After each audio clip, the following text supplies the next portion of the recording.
بسم اللہ الرحمن الرحیم۔ ایک دوست نے اپنے نماز پڑھنے کی یہ وجہ بیان کی: بہت آسانی سے میں نمازی بن گیا۔ ایک دن میں کلاس میں بیٹھا ہوا تھا اور میری کلاس کا مضمون علوم دینی تھا۔ جب استاد کلاس میں تشریف لائے تو انہوں نے شاگردوں سے سوال کیا: آپ کی نظر میں کون لوگ نماز نہیں پڑھتے؟ ایک شاگرد نے بڑی معصومیت سے کہا: جو لوگ مر گئے ہیں وہ نماز نہیں پڑھتے۔ دوسرے شاگرد نے شرمندگی سے جواب دیا: جن لوگوں کو نماز پڑھنا نہیں آتی۔ تیسرا بچہ اپنی جگہ سے کھڑا ہوا اور نہایت معقول جواب دیا: جو لوگ مسلمان نہیں ہیں وہ نماز نہیں پڑھتے۔ اس طرح ایک اور بچے نے جواب دیا: جو لوگ کافر ہیں وہ نماز نہیں پڑھتے۔ اسی ترتیب سے پانچویں بچے نے جواب میں کہا: جو لوگ خدا سے نہیں ڈرتے وہ لوگ نماز نہیں پڑھتے۔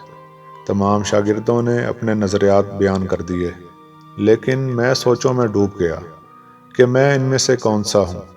آیا میں مر گیا ہوں؟ نہیں تو۔ کیا مجھے نماز پڑھنا نہیں آتی ہے؟ آیا میں مسلمان نہیں ہوں؟ الحمدللہ کہ ہوں۔ کیا میں اپنے پروردگار سے نہیں ڈرتا؟ ڈرتا ہوں۔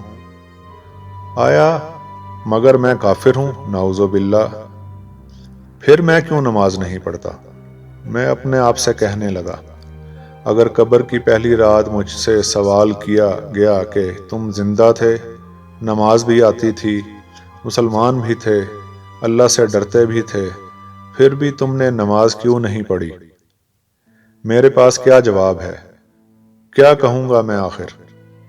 جھرجھری آ گئی مجھے، اور اسی دن مصمم ارادہ کر لیا کہ اب کبھی نماز ترک نہیں کروں گا۔